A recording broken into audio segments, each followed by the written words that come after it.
Welcome back everyone to my Let's Play of River City Ransom for the Nintendo Entertainment System, played on the Wii Virtual Console. We ended last episode in the Flatirons Mall, where we bought the Texas Boots. The Texas Boots allowed Dutch to max out his kick stat and his agility stat. So now he's kicking really hard. We'll be able to tear through regular enemies and bosses, and by maxing out agility, he now runs as fast as he possibly can and jump both vertically and horizontally as high and far as he can. So I'm going to do a lot of backtracking in this episode to take out a bunch of the bosses that we skipped.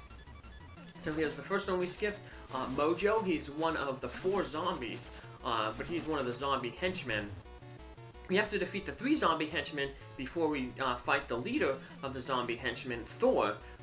He's in the wheel factory close toward the end of the game near River City, where Princess Sarissa is being held captive by Slick. Even if you didn't, skip a whole bunch of stuff and were just clearing things out normally, you would have to do some backtracking to get to Blade, one of the zombies. In the one warehouse, there's a boss, Rocco. You defeat him, and he says, "Oh, Blade is waiting for you in Sherman Park." That's the sequence trigger for Blade to appear. We went to Sherman Park in the last episode, and when we went there, it was inhabited by a gang, the Frat Boys. That's where we got the whip. It was shortly after the first mall. Now, once you defeat Rocco at the warehouse, though, and the trigger sequence is activated for Blade to appear, instead of a gang being in Sherman Park, Blade will be there, so... And he's one of the zombies. And here's another one of the zombies, Turk. So, bosses ain't too tough now that we have the Texas Boots. So, you just run up, kick them real quick, and yeah, they fall pretty quickly. So there's 2 of the 3 zombie henchmen that we gotta defeat to have Thor appear. So, speaking of appearance, we have some new tough gangs appearing here. Middle of the road gangs. Squids here, they're all kind of named after, they have kind of notey names, I guess, is how the instruction manual basically describes them. So they give $1 when dropped. The Mob is the gang that we also met in the gray shirts. Their middle road gang, they drop 90 cents. And then the other kind of middle of the road gang is the Homeboys. They drop 75. There's this little secret shop there. We're going to be ending up buying all those items. They give a lot of stats, but they're really expensive. So it's actually cheaper to max out your stats at the Flatiron Mall, and Amy's Sweet Tooth, buying the cheap candy, so just buying a whole bunch of it. But you won't be getting one of every single item, so it's not that, it doesn't matter, we'll be buying a bunch of stuff.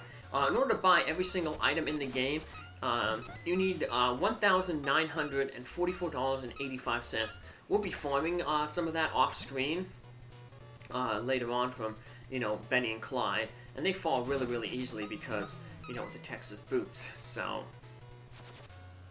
headed back into the warehouse here, where we'll end up fighting Rocco. Like I said, he's the trigger sequence. So, one thing I didn't get to explain in the last episode, I did hint at it though, was the Easter egg to Double Dragon in this game. Double Dragon was also created by Technos Japan. It came out before this game on the Nintendo, so they kind of threw a little Easter egg back to that game in this game, but we'll talk about that when we leave this warehouse on the right. But before we leave the warehouse, we need to defeat 4 gang members in here, and that will trigger Rocco to appear on the left. Speaking of gangs, I misspoke in the last episode.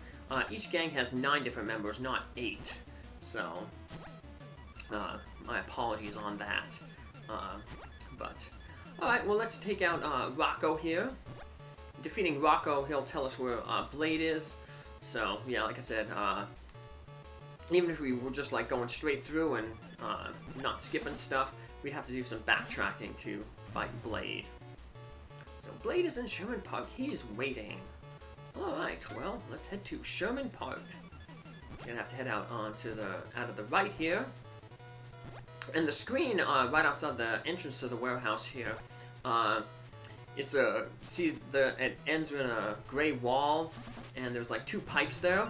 That's very similar to the screen near the end of level 1 in Double Dragon. You enter into a warehouse to fight the boss of that level, Bobo, and there's outside the warehouse in that game, there's those like 2 pipes you can, I guess, like kind of shimmy up, get to the top of the screen, just kind of float up the wall. But that isn't the only thing that's kind of Double Dragon thing that's appears in River City games. Bobo, the boss that you fight in the warehouse at the end of Mission 1 in Double Dragon, he makes an appearance in several River City games. The direct sequel to this, River City Underground, he appears in that game.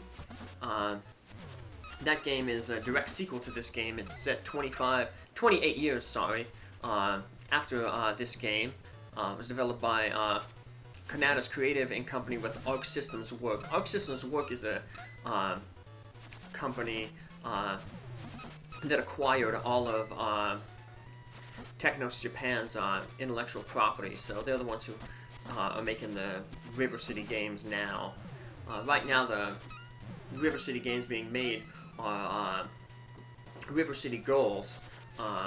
The most recent, there was one that was released in, the most recent one was released in September of 2019. And basically, it's kind of like a lot of things in today's media. It's basically kind of a gender swap. So in this game, you have Alex and Ryan. In Japan, they are Kunio and Ricky. They're going to rescue Ryan's girlfriend, Cindy. In River City Girls, it's swapped. We have 2 girls, Masako and Kyoko, and they're going out to rescue Kunio and Ricky. So it's the tables are switched around. The girls are rescuing the boys. So that's kind of common, like kind of gender swap type things on today's media. We saw that with Ghostbusters 2016, where it was basically like a kind of a soft reboot of the Ghostbusters series with all females as the Ghostbusters. A lot of people said that The Force Awakens, Rey, the Jedi, was kind of just like a gender swapped Luke Skywalker. Instead of a farm boy growing up in the desert, it was a gold growing up in the desert. So who could use the Force and became a powerful Jedi. Even the most recent Dune movie adaptation, Liet Kynes, the ecologist in the books, is a male. In the movie, though, they made Kynes a female. So off screen, they're getting the max amount of money. As you can see, the max amount of money is $999.99. I misplaced the decimal there as I was talking. But yeah, so we're gonna have to, like I said, max out our money at least twice to get all the items, because once again, I was saying that you need $1,944.85 to buy every single one of the items. So we're gonna be doing a little bit of shopping here. We cleared out that first store there. That was the Rise and Shine Bakery. That's where we got like the waffles, the pancakes, the coffee, the tea. Now we're buying a bunch of other stuff here at this bakery. As you notice, when we buy stuff in this bakery, we're not eating it.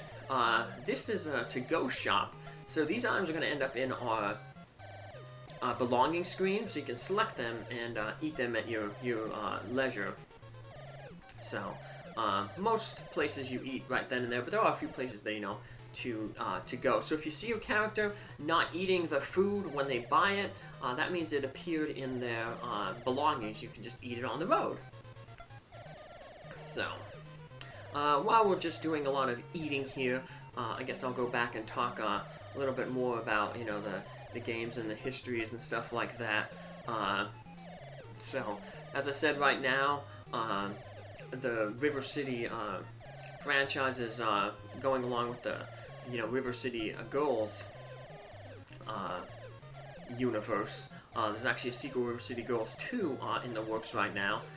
That game, River City Girls, was developed by Way Forward, which is an American company in coordination with Arc Systems Work. That's a company that basically acquired all of the intellectual properties of Technos Japan, including, the River City and the Double Dragon series that I talked about. So, as I was talking about River City Girls, they're they're going out to rescue Kunio, who's basically Alex in this game, or in this playthrough, calling him Dutch. Kunio, the hero, is actually named after Technos Japan's one of their presidents, Kunio Taki. But even though the protagonist here is named after that former president, all in all, the character is kind of an author avatar for the creator of the series, Yoshihiro Kishimoto. As I mentioned in the last episode, he was kind of a big fan of martial arts, and he got into a lot of fights in his school days, so that's why a lot of the games in the Kunio-kun series, feature, school boys, and fighting. So, other games in the series, River City Ransom is the third one in the series. The first game was Renegade, the second game was Super Dodgeball, and then there were some other spin-offs like Crash and the Boys. Super Dodgeball, Crash and the Boys, and a few other ones were kind of like sports-based games, where you played sports. And then, there's that direct sequel, River City Underground, 28 Years, features, a lot of the same characters in this game. So, all those games, so in addition to, like, sharing characters, the common theme in a lot of these games, is, the whole, they're beat-em-ups, you run around and you beat up enemies. So, you would think that a game like that, would have, a higher ESRB rating, but I guess this gets away with having the E for everybody rating, because of just, I guess the art style, and, I guess the general silliness of the game. The enemies say weird stuff, they talk, they banter as they're, fighting you. None of them are, ever, physically, maimed or anything, they always respawn, there's no blood, so it's kind of, lighthearted, comical violence, kind of in the line of, I guess, Looney Tunes and Wile E. Coyote and the Road Runner. As I mentioned, the art style, I guess, helps a little bit, too. So, it's basically a lighthearted, soft beat 'em up. You're not stabbing people with knives like in some other ones, or throwing them in the pits, or a lot of blood, or super duper violence. So, I guess I kind of compare it to there's a genre. This is the beat 'em up genre. There's another genre called shoot 'em up, or shmups, and those are games where you're kind of part of a spaceship or something like that. You fly around and you shoot things. You shoot aliens and stuff like that. Or tanks. You might be a plane in World War II or something. But there's a sub-genre of the shmups called cute 'em ups, and an example of a cute 'em up would be say Stinger, that I played on this on my YouTube channel, where you're flying around like a little bubble ship and you're shooting carrots, and you shoot hearts, and enemies are food, or radios, or silly things like coat hangers and stuff like that. The general art style is colorful, it's bright, it's not gritty, realistic, and it's just cute. Those kind of games are called cute 'em ups. So, I guess this is a cute 'em up, beat 'em up. So, well, here we are on Sherman Park. We're taking on the last of the zombie henchmen. Once we defeat the 3 zombie henchmen, Blade, Mojo, and Turk, that'll unlock the zombies' leader, Thor. The leader of the 4 zombies. So, right there, that move I'm doing there, that's the Acro Circus. We bought that technique in the first mall just recently. Stone Fist, Stone Hands we bought there too. That basically is the same as Dragon Feet, but for your punches. So now, Dutch's punches are going to be really, really fast, but we're not going to be punching because our punch isn't maxed out. So, but the Acro Circus, when you run, you do a jump, and you go that little, like, spinning cartwheel, spinning flip in the air. It basically stuns enemies right now, but if you have strength over 35, it actually turns into a knockdown, so you can knock down enemies, so you can, kind of clear out enemies pretty quickly. You just run. And that enemy right there, he's being mean. Mr. Clark, he threw a whip and then a box at us. Ouch. Yeah, he wasn't a big fan of us, I guess. Moose isn't a big fan of us either, but as you can see, he falls really, really easy because of those Texas boots. And yeah, so that's, like I said, a real good reason why I wanted to get the Texas boots, right away, because it just makes the game a lot easier when you have, maxed out kicking power, maxed out agility, all with one purchase. So, well, we'll be doing more purchases in our next episode. Come back then, and thanks for following along right now. Have a good day. Bye.